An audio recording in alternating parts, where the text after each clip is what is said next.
할렐루야, 아멘. 오늘 또 좀 그 복음의 내용, 우리가 이미 우리 성도들, 기존 성도들 가운데는 이 말씀 아마 좀 여러 번 들었을 수도 있겠습니다만은, 그러나 오늘 이 말씀을 통해서 다시 한번 복음으로 말미암아 우리가 누리게 되는 큰 은혜, 그 복을 다시 한번 생각하고 소망 중에 살고, 또 이제 예수님을 믿은 지 얼마 되지 않으신 분들, 여러분들이 가지게 된 이 복이 얼마나 크고 놀라운 것인지를 다시 한번 견고하게 그렇게 붙들 수 있는 신앙이 되기를 바랍니다.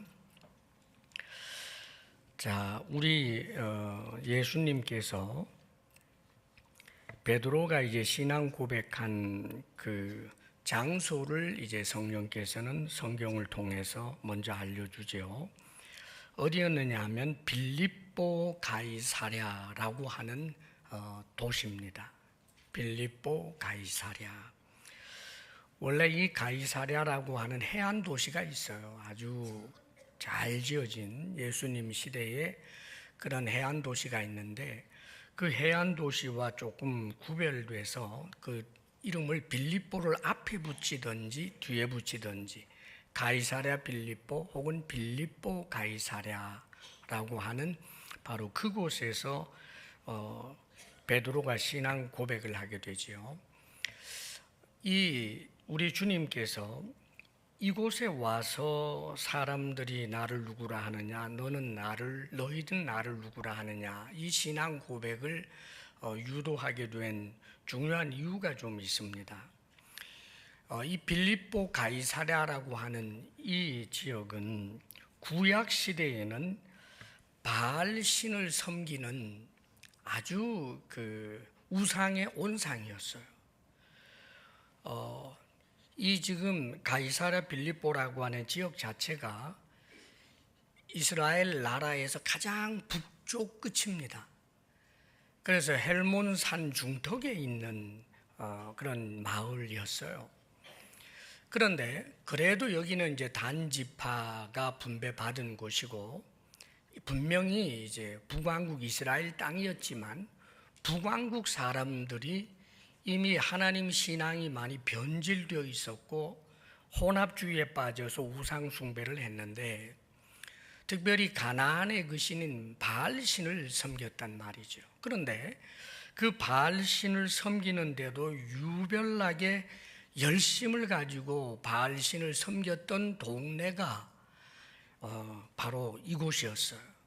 그래서 옛날에는 이 마을의 이름을 바알 이 갓, 그런 행운의 바알이라고 하는 뜻을 가지고 있는 그런 이제 마을 이름을 썼어요. 바알 갓. 그러니까 행운의 바알이다, 그런 이름, 마을 이름이 아예 그랬습니다. 얼마나 우상 숭배가 심했겠어요. 그리고 나중에 이제 세월이 흘러서 북왕국도 망하고 남왕국 다 망하고, 그리고 세월이 흐른 다음에 헬라 시대에서는 헬라 사람들이 그곳을 정복해서 파네아스라고 하는 그런 마을 이름을 붙여요.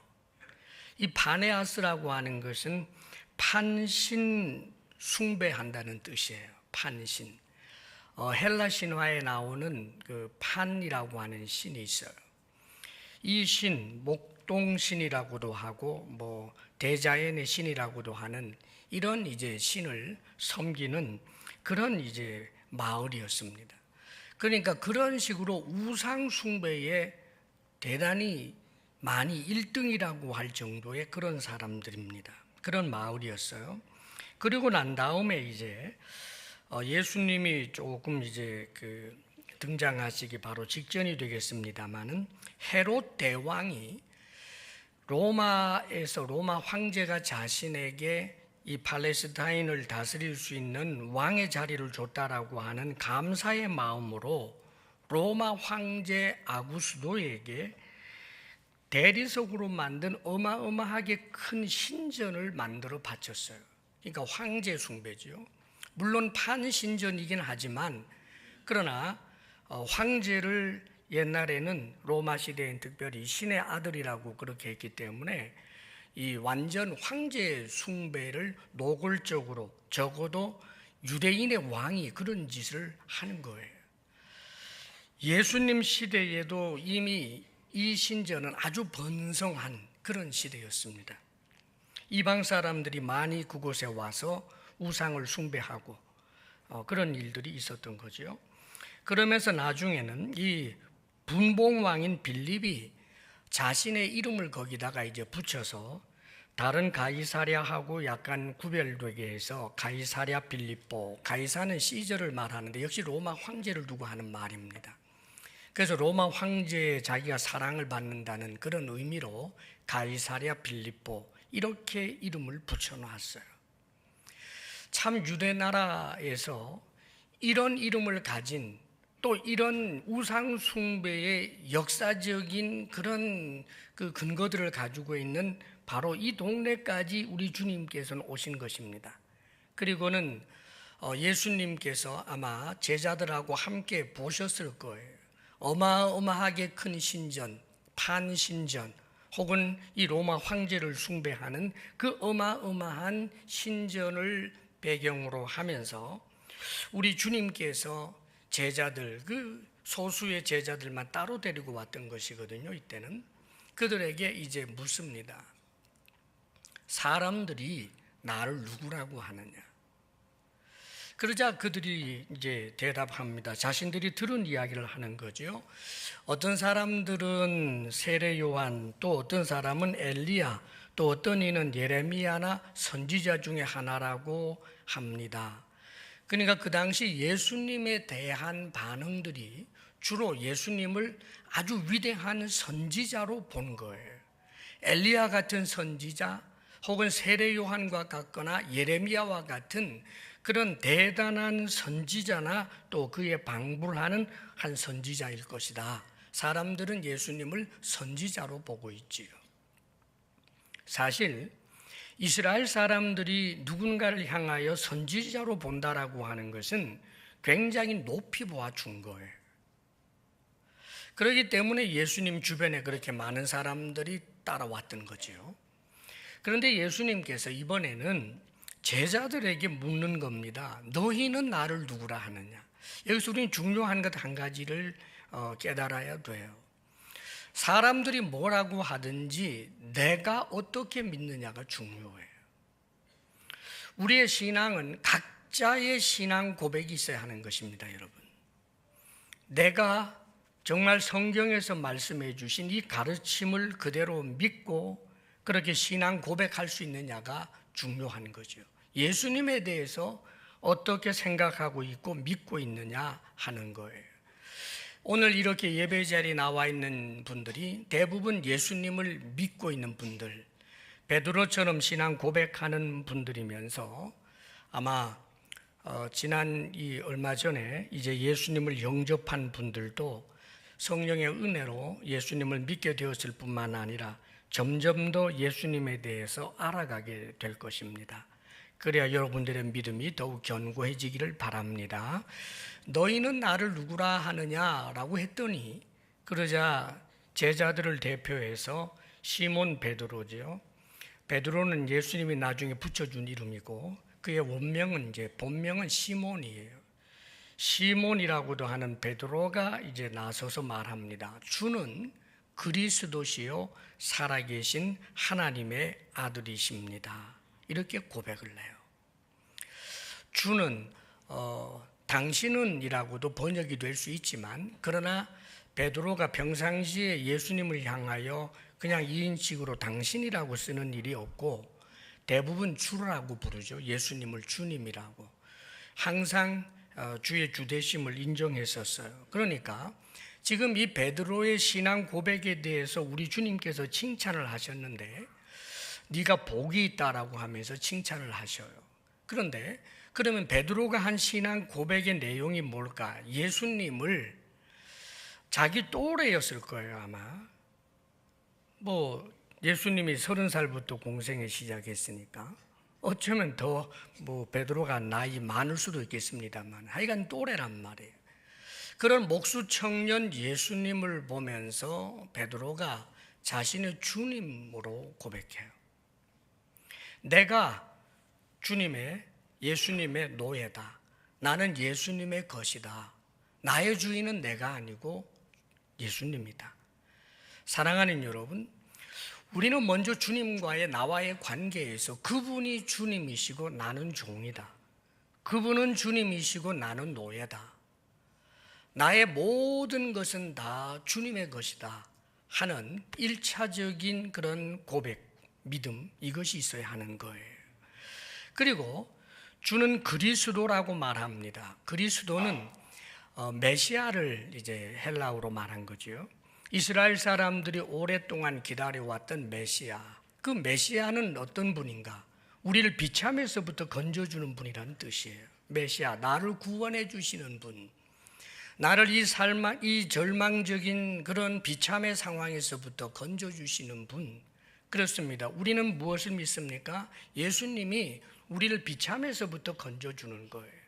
비참하지만 그 비참에서부터 스스로 벗어날 수 없는 인간 실존, 늙고 병들고 죽고 난 다음에 영원한 지옥불에 던져질 수밖에 없는 비참한 우리를 그리스도이신 주님께서 건져주시는 거예요. 죽음이 싫다고 죽음을 이길 수 있나요? 늙는 게 싫다고 늙지 않을 방법이 있나요, 여러분? 심판이 싫다고 해서 하나님 없다고 해서 하나님이 없어지나요? 지옥이 없다라고 한다고 해서 지옥이 없어지냐 말이에요. 비참한 존재예요, 우리가. 그런데 이 비참함에서부터 우리를 건져주신 분이 주님이십니다. 이 고백이에요.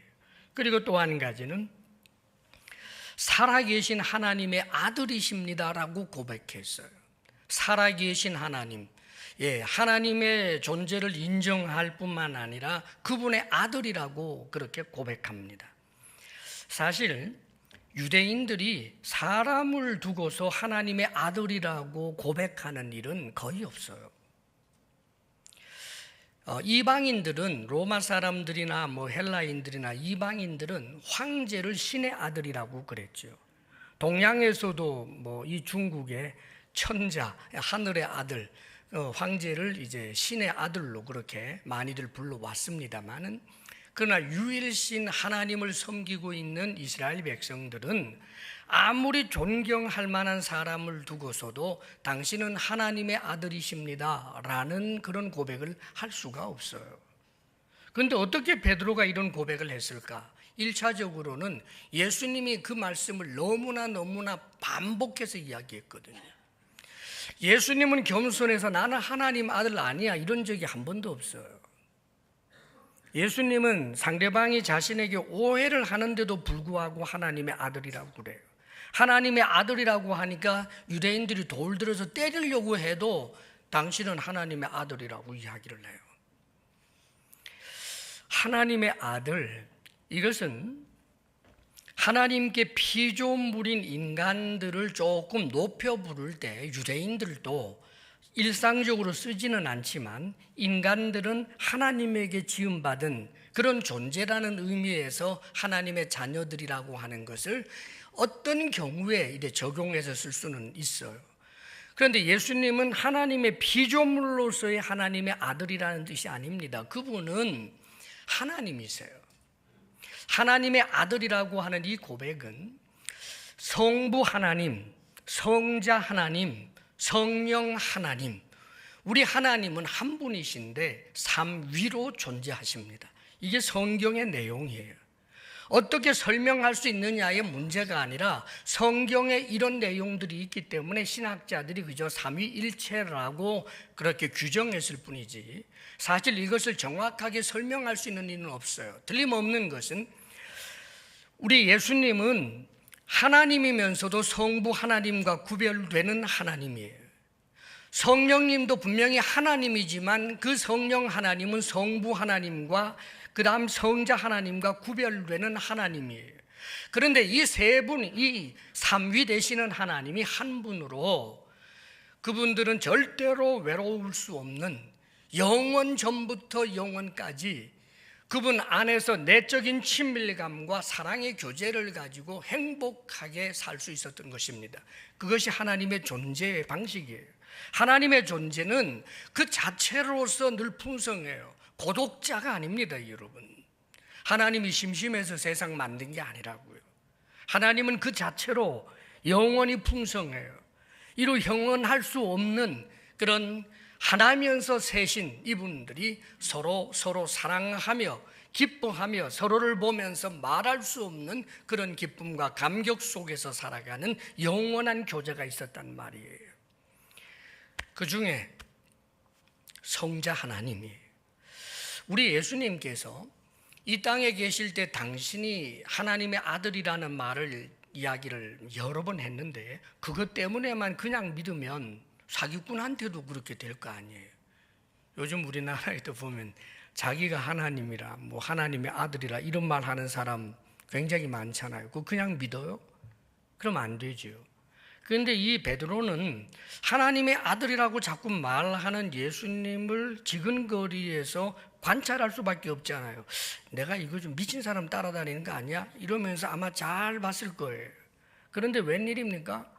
이분은 엄청난 기사와 표적을 일으키는데 도대체 일반적인 성경에 말씀해 주고 있는 그런 선지자들이 행했던 그런 기적들과는 질적으로 달라요.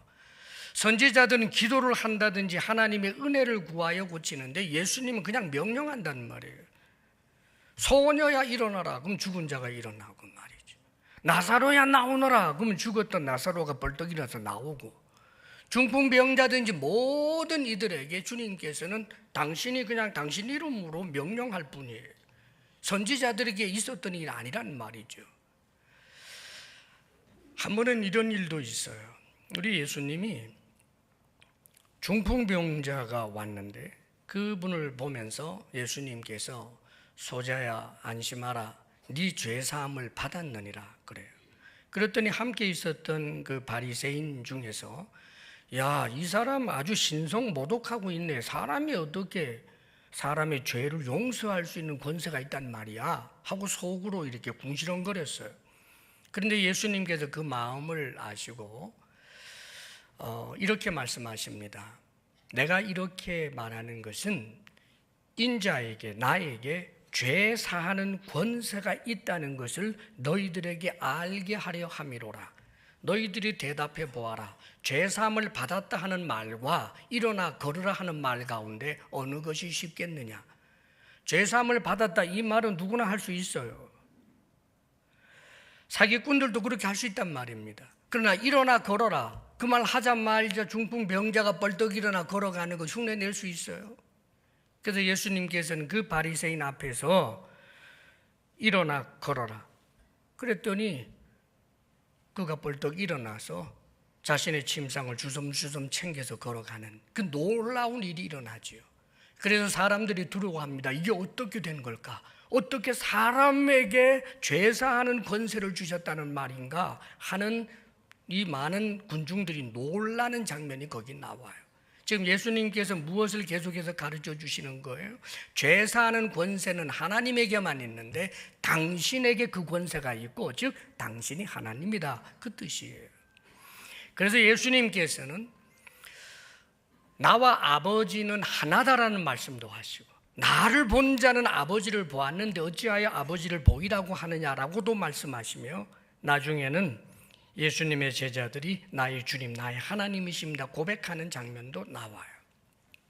성경에 보면 이 예수님 따르는 이 12 제자들이 예수님 앞에 자신들의 입으로 하나님의 아들이십니다라고 감탄하게 되는 최초의 사건이 어디에서 나오느냐 하면 오병이어의 기적을 일으키고 난 다음에 우리 예수님께서 이제 오병이어의 기적을 일으키니까 여러분 생각해 봐요. 얼마나 많은 사람들이 난리가 나고 따라오겠어요. 인생에 있어서 그 가난한 사람들에게 먹고 입고 하는 것보다 더 절박한 게 어디 있겠어요. 근데 예수님이 물고기 몇 개, 떡 몇 가지 가지고는 그 5,000명을 먹이고도 12광주리가 남으니까 저분만 따라가면 안 굶어 죽는다 이래가지고 사람들이 무지무지하게 몰려올 수밖에 없잖아요. 그래서 예수님께서 제자들에게 먼저 호수 건너편으로 가라고 그랬어요. 그 갈릴리 바다라고도 하는 건너편으로 가라 그러고 다른 이 따라온 많은 무리들을 예수님께서 막아서서 흩어보냅니다. 이제 돌아가. 다음에 와. 이제 집에 가서 자고 다음에 와 하면서 다 돌려보냅니다.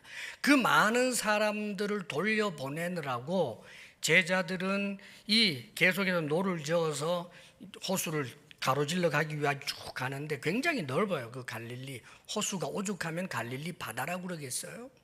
그리고는 예수님께서 사람들을 다 돌려보내고 그 근처에 야트막한 산에 올라가셔서 혼자 기도하십니다. 여러분, 오병이어의 기적이 있고 난 다음에, 그리고는 해가 저물 때쯤까지 그렇게 기도하다가 나중에 예수님께서 한밤중에 한 4시경 그 옛날 말로 그러니까 이제 다시 밤을 완전히 세운 거죠. 새벽녘에 우리 주님께서 이제 오십니다. 근데 제자들은 예수님을 아마 그 호수 위에서 기다리다가 그만 갑자기 풍랑이 치고 하는 바람에 죽자 살자 노를 젓는데 이게 너무너무 힘들었던 것 같아요. 그런데 예수님께서 그 한밤중에 세상에 풍랑치는 바다 위를 걸어서 오니까 제자들이 그 모습을 보면서 성경에 이렇게 표현해 줘요. 유령인 줄 알고 소리를 질렀대요. 이스라엘도 우리처럼 동양권이에요. 그래서 유령 그러면 다 무서워하잖아요. 그러니까 아주 막 소리를 지르니까 예수님께서 안심하라, 나다, 두려워하지 말아라. 우리 예수님 그러고 난 다음에 더 가까이 다가오니까 하여튼 베드로가 참 멋있어요. 엉뚱한데 이 양반이 처음 나서서 하는 말이, 예수님, 정말 예수님이면 나를 명해서 내가 이 바다 위, 풍랑치는 바다 위를 걷게 해주십시오. 그래서 예수님께 또 그걸 또 받아주셔요. 그래, 이리 오너라. 그랬더니 베드로가 물에 탁 뛰어내렸는데 풍당 안 하고 그 위를 걸어서, 풍랑치는 바다 위를 걸어서 예수님께로 막 가다가 한참 가다가 이렇게 내려다보고는 갑자기 겁이 확 몰려와가지고 그만 풍덩 빠져들어갔어요. 예수님께서 그 사람의 손을 잡아서 건져주면서 왜 의심하였느냐, 믿음이 적은 자야. 주님만 보고 오면 되는데 딴 데 보다가 두려워하다가 빠졌단 말이에요. 우리 신앙생활에 아주 중요한 그런 교훈입니다. 주님 바라봐야 돼요. 환경 어렵다고 환경 보면 빠져들어갑니다. 그 환경에. 자, 그래서 예수님께서 건져서 배에 올라왔더니 그때 제자들의 반응이에요. 이 12명의 제자가 몽땅 그 자리에 엎드려서 두려워하면서 진실로 하나님의 아들이십니다. 우리 예수님께서 당신이 하나님의 아들이심을 말씀하셨고 지금 거리에 있었던 제자들이 고백할 수밖에 없었고 그 제자들을 사도로 세우신 우리 주님께서 그들에 의하여 기록되어 주신 이 신약 성경 말씀을 우리가 믿음으로, 우리가 직접 예수님을 눈으로 보지 못했지만 믿어지는 이 놀라운 일들이 오늘날도 일어나게 된 것입니다. 그러므로 사랑하는 여러분, 여러분들이 정말 내가 가지고 있는 신앙이 바른 신앙인가 스스로 의심이 들거든. 여러분들이 골방에서 여러분의 전인격을 가지고 주님 앞에 고백을 하십시오. 예수님은 나의 주님이십니다. 예수님은 그리스도이십니다. 나를 죽음에서부터, 죄악에서부터, 영원한 지옥 형벌에서부터 나를 건져주십니다. 이 고백을 할 수 있기를 바랍니다. 예수님, 주님은 목수 청년이 아니고 이 세상의 4대 무슨 성인도 아니고 인류의 스승도 아니라 넘어서서 하나님의 아들이십니다. 예수님은 하나님이십니다. 천지를 창조하신 하나님이십니다 하는 고백을 하시면, 사랑하는 여러분, 여러분들의 믿음은 구원 얻기에 합당한 믿음인 줄로 믿습니다. 그러므로 여러분 자신이 가지고 있는 신앙, 그 믿음에 대하여 스스로 혼돈하는 일 없이 가장 중요한 것, 우리 주님을 향한 신앙 고백을 늘 할 수 있게 되기를 바랍니다. 자, 그랬더니 우리 주님께서 17절 말씀 우리 같이 한번 읽어볼까요? 다 같이 시작. 예수께서 바요나 시몬아 내가 복이 있도다. 이를 내게 알게 하니는 혈육이 아니요 하늘에 계신 내 아버지이심이라. 바요나, 요나의 아들 이 뜻입니다. 바요나, 시몬아 네가 복이 있도다. 그 신앙 고백을 한 시몬이라는 사람이 얼마나 많겠어요. 수많은 시몬을 싸잡아 말하지 않고 바요나, 요나의 아들 시몬, 너 신앙 고백을 한 너 시몬, 네 복이 있다. 사랑하는 여러분, 조금 전에 제가 말한 것처럼 여러분들이 골방에서 정말 누군가의 강요에 의해서가 아니라 여러분 스스로가 그렇게 신앙 고백을 하십시오. 여러분, 복 있는 사람입니다. 이런 복 있는 사람이 될 수 있기를 바랍니다. 바요나 시몬아 네가 복이 있도다. 이를 내게 알게 한 이는 혈육이 아니요 하늘에 계신 내 아버지시니라. 누구나 다 할 수 있는 게 아니에요. 어느 누가 하나님이 계신 것을 알고 하나님의 아들이 사람 되신 것을 성경에 기록이 되었다고 해서 이게 어떻게 믿어지느냐고요. 여러분, 이 성경 읽으면서 픽픽 웃어버리는 사람 얼마나 많은지 몰라요. 성경을 읽으면 읽을수록 하나님에 대하여 비틀린 생각하는 사람이 얼마나 많은지 몰라요. 그런데 이상하게 이 성경 읽으면서 하나님의 사랑이 느껴지고 하나님께서 나를 위하여 당신의 아들을 보내주셨다는 사실을 믿게 되는 이 믿음은 우리의 마음이 남들보다 비단결이어서도 아니고 우리의 통찰력이 남들보다 뛰어나서도 아닙니다. 오직 하나님의 은혜인 것입니다. 여러분, 내가 예수님을 믿게 된 것이 엄청난 하나님의 은혜, 그런 복을 받았다라는 사실을 잊지 마시기를 바랍니다. 그러므로 이 복을 우리가 잘 붙들고 있어야 되는 거예요. 하나님께서 주셨지만 주신 것을 가치 있게 여기지 않고 내버리면 안 되지요. 전날에 에서가 하나님께서 본래부터 주셨던 그 장자권, 엄청난 복이에요. 여러분, 메시아 약속이 되어 있는 복 아닙니까? 그런데 그것을 팥죽 한 그릇에 훌덥죽 팔아버리고 말지요. 사랑하는 여러분, 여러분들에게 주어진 은혜를 세상의 것 때문에 쓰레기통에 버리듯이 버려버리는 그런 어리석은 사람이 한 사람도 없기를 축복합니다. 그러면서 복의 내용을 말씀해 주고 있어요. 18절 말씀 우리 같이 한번 읽어봅니다. 다 같이 시작. 또 내가 내게 이르노니 너는 베드로라. 내가 이 반석 위에 내 교회를 세우리니 음부의 권세가 이기지 못하리라. 이 반석 위에 내 교회를 세우리니 너는 베드로라. 그래서 이 시몬의 이름을 전에 이미 베드로라고 해줬지만 다시 한번 확인해줘요. 베드로라, 반석이라는 뜻입니다. 그리고 이 반석 위에, 다시 말하면 신앙 고백 위에 교회를 세우겠다고 말씀하셔요. 베드로라고 하는 한 인격 위에 교회를 세우는 게 아니라 베드로처럼 신앙 고백을 하는 그 신앙 고백 위에 교회가 세워져요. 교회는 무엇입니까? 예수 믿는 사람들이 교회예요. 예수 믿는 사람들이 모이고 예수 믿는 사람들이 흩어지고 모이고 흩어지는 이 교회.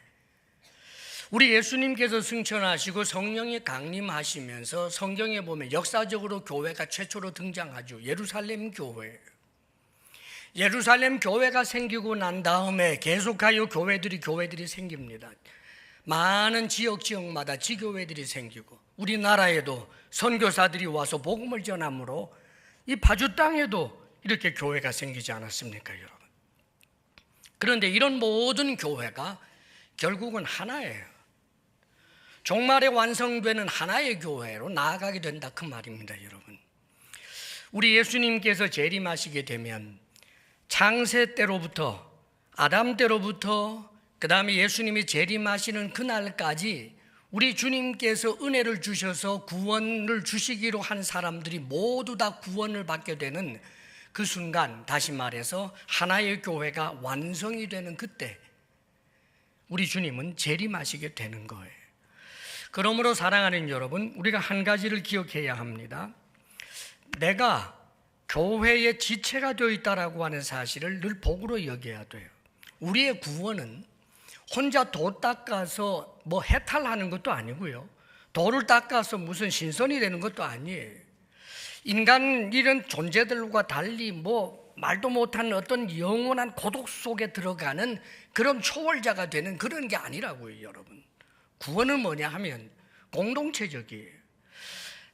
나 한 사람 한 사람이 예수님을 믿음으로 예수님의 몸의 지체의 각 부분, 교회의 한 부분들이 되는 거예요. 그래서 예수 믿는 사람들이 한 몸을 이루어서 머리이신 예수 그리스도와 연합해서 영원토록 복락을 누리게 되는 것, 이게 구원이라는 말입니다. 그러므로 우리는 한 가지 잊지 말아야 돼요. 지금 현재 아직 종말의 완성이 될 교회로 계속해서 지어져 가고 있지만, 그런데 우리가 2024년 이 시대를 주사랑교회에 살면서 하나님의 은혜와 섭리 가운데서 같은 주의 몸된 교회의 지체로서 함께 신앙생활을 한다라고 하는 것에 대한 하나님의 그 섭리와 하나님의 좋으신 뜻을 알아서 서로가 서로에게 신앙을 돌아보아 줄 수 있는 그런 공동체가 되어야 되는 거예요. 왜냐하면 나중에 우리가 예수 그리스도의 한 몸을 이루는 지체이기 때문입니다. 그러므로 더욱더 사랑하기를 힘써야 하고, 여러분들이 교회 생활을 등한히 하면 안 돼요. 잘못된 그런 신학 이론으로 교회를 안 다니고 예수만 믿으면 구원 얻는다, 맞는 것 같지만 그렇게만 말하면 강조점이 어디에냐에 따라서 그건 위험해요. 굉장히 위험해요. 예수를 믿는다면 교회를 안 다닐 수가 없어요. 예수를 믿는데 교회 안 다닌다? 예수가 누군데 어떻게 믿는다는 말이에요? 그분을 주님으로 믿잖아요. 그분의 뜻을 따라야 되잖아요. 모이기를 힘쓰고 하나님을 예배하는 것, 지상교회가 최초로 예루살렘에 등장하자마자 그 교회의 모습은 모이고 흩어지고 모이는 것 때문에 박해를 당해도 모이고 지하교회에서도 모이고 예배를 드렸는데, 그런데 꼴보기 싫은 사람이 있어서 교회 안 간다. 그게 하나님 앞에 말이 돼요?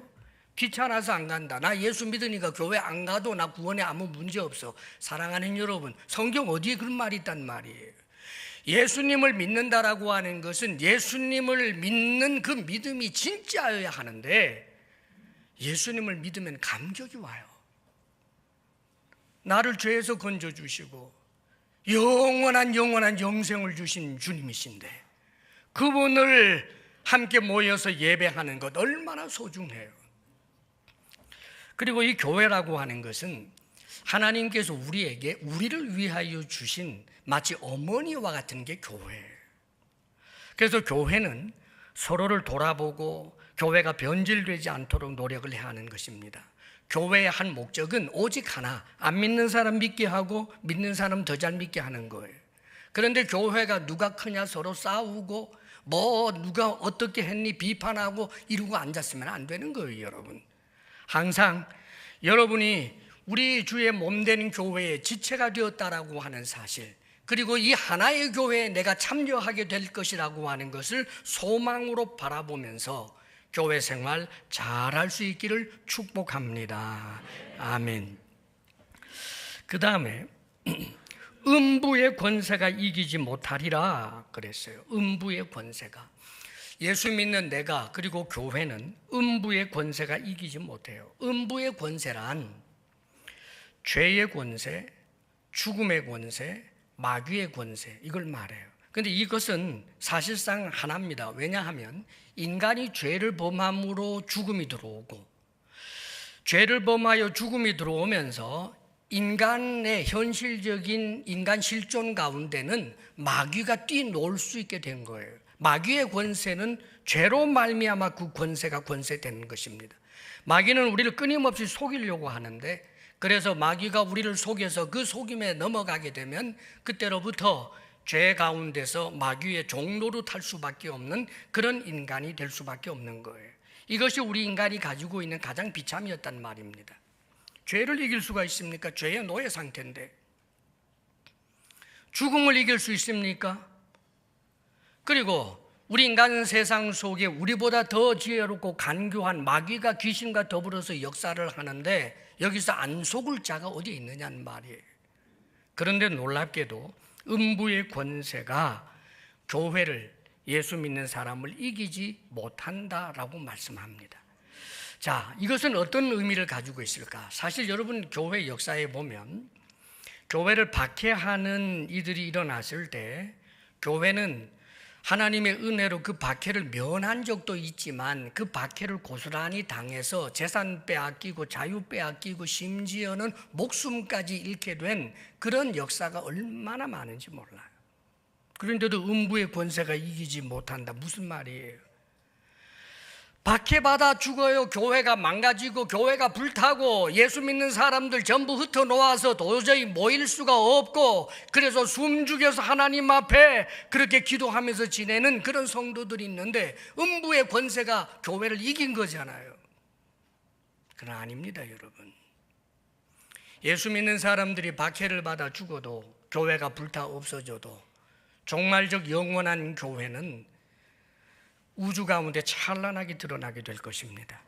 사랑하는 여러분, 예수 믿는 사람들이 박해를 당하여 죽지만 순교당했지만 그러나 죽었지만 그는 다시 살아납니다. 부활의 영광의 몸으로 예수 그리스도의 몸을 이루는 그 지체로 온 우주 가운데 풍성한 모습으로 나타나게 될 날이 올 것입니다. 그러므로 이것은 우리의 소망이에요, 여러분. 자, 그뿐만 아니라 여기 중요한 의미가 하나 더 있어요. 음부의 권세가 이기지 못한다라고 하는 것은 우리가 죄의 가리움을 입고 죄의 용서함을 받아서 하나님 앞에 법정적 의인이 되었다는 뜻이에요.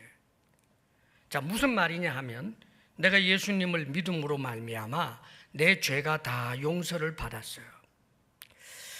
그뿐만 아니라 하나님 앞에서는 하나님께서 우리를 의롭다고 여겨주시는 법정적 의예요. 이것은 죄가 없는 것은 아닌데 용서를 받았단 말이에요. 다시 말하면 우리한테 적용을 한다면 이런 거예요. 내가 죄인인데 용서받은 죄인.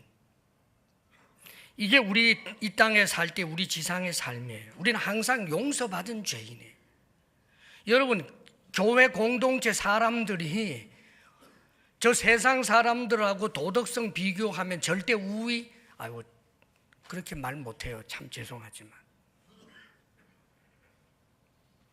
안타깝지만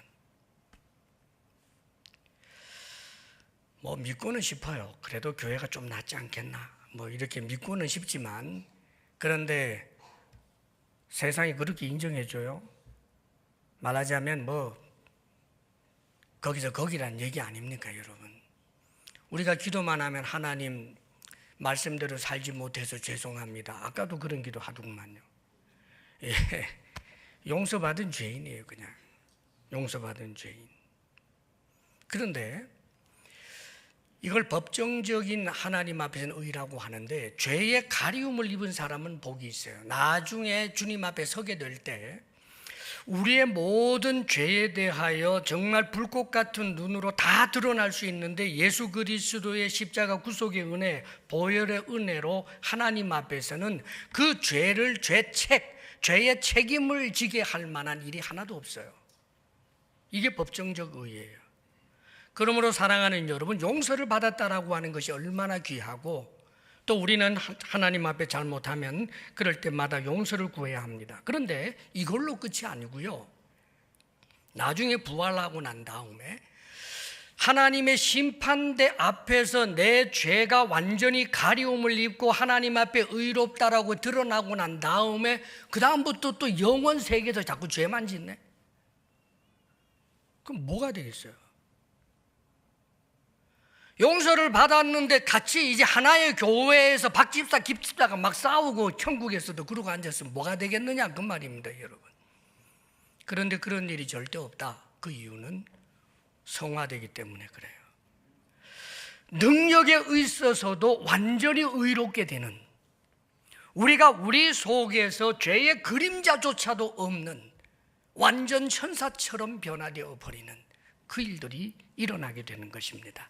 할렐루야. 그때는 우리가 우리 자신에 대하여 자존감 바닥에 떨어질 일도 없고요, 죄책감 가질 일도 없어요. 천사와 같이 그렇게 거룩한 존재로 과거의 모든 이 땅에 살았던 죄는 용서를 받고 죄의 가리움을 입고 하나님이 나를 완전히 변화시켜 주셔서 의롭게 된 채로 하나님과 더불어서 삼위일체 하나님과 우리 주 예수 그리스도의 몸을 이루어서 영생토록 주님과 한 가지로 살아가는 복, 이것이 바로 음부의 권세가 이기지 못하는 복인 것입니다. 이 귀한 복을 충분히 누릴 수 있는 하나님의 사람들이 되시기를 바랍니다. 그러므로 한 가지만 당부합니다. 우리가 죄 용서함을 이 땅에서 받았고, 그리고 나중에 우리를 의롭게, 완전히 능력에 있어서도 완전히 의롭게 만들어 주실 것이기 때문에 구원파와 같은 데서는 회개할 필요 없다고 가르쳐요.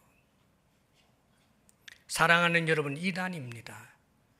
우리는 예수님의 구속의 은혜로 죄의 가리움을 받고 용서를 받았기 때문에 오히려 용서받은 자답게 살아야 되는 거예요. 우리는 하나님의 자녀이기 때문에 하나님의 자녀답게 살기 위해 노력해야 된다, 그 말입니다. 여러분, 죄를 멀리 해야 돼요. 도둑질 하다가 예수 믿었으면 도둑질 하지 않아야 합니다. 여러분, 남을 자꾸 패고 비판하고 못된 짓 하던 사람 예수 믿었으면 그 자리에서부터 벗어나야 돼요. 왜요? 죄가 얼마나 무서운 것이기에 하나님이 사람 되시며 십자가에 못 박혀 죽기까지 하는 그 엄청난 대가를 지불하느냐고요. 그런데 어떻게 예수를 믿어 죄 용서함 받은 것을 이런저런 죄를 마음대로 지어도 된다라고 하는, 죄를 마음껏 지을 수 있는 권리처럼 생각하는 그런 신앙인이 될 수가 있겠느냐, 그 말이에요. 여러분, 예수 잘못 믿으면 그렇게 됩니다. 죄에 대한 심각성을 너무 몰라요. 죄 지었어도 하나님 잘못했습니다 한마디만 하면 용서해 주니까. 사랑하는 여러분, 하나님은 우리에게 속는 분이 아닙니다. 정말 믿음은 그런 믿음이 아니기 때문에 그래요. 그러므로 죄에 대해서는 피 흘리기까지 싸우며 주님께서 기뻐하시는 뜻을 따라 살고자 하면 우리 속에 계시는 성령이 우리를 도우시면서 이 땅에서도 우리 주님을 깊이 만나기 이전보다 훨씬 더 복되고 찬란한 그런 하나님의 사람으로 살 수 있을 뿐만 아니라 언젠가 주님 앞에 서게 될 때 참으로 더 큰 영광의 멸류관을 얻게 될 것입니다. 믿음으로 사시기를 주의 이름으로 축복합니다. 우리 서로 한번 인사해요. 돌아보면서 우리가 복 있는 사람입니다. 아멘, 아멘. 아버지 하나님, 참으로 우리에게 주신 이 큰 복, 이 세상이 줄 수 없는 복, 아버지 하나님, 형용할 수조차 없는 이 엄청난 복을 하나님께서 성령을 통하여 우리로 하여금 예수 믿게 하시는 은혜를 따라 아버지여, 주의 몸된 교회의 지체가 되어 하늘의 영광을 소망하게 하셨사옵고 음부의 권세가 이기지 못하는 엄청난 은혜 주신 것 감사합니다. 아버지 하나님, 믿음으로 살게 하여 주시고 교회 생활을 소중하게 여기는 우리 모두가 되게 하여 주옵소서. 예수님 이름으로 기도합니다. 아멘.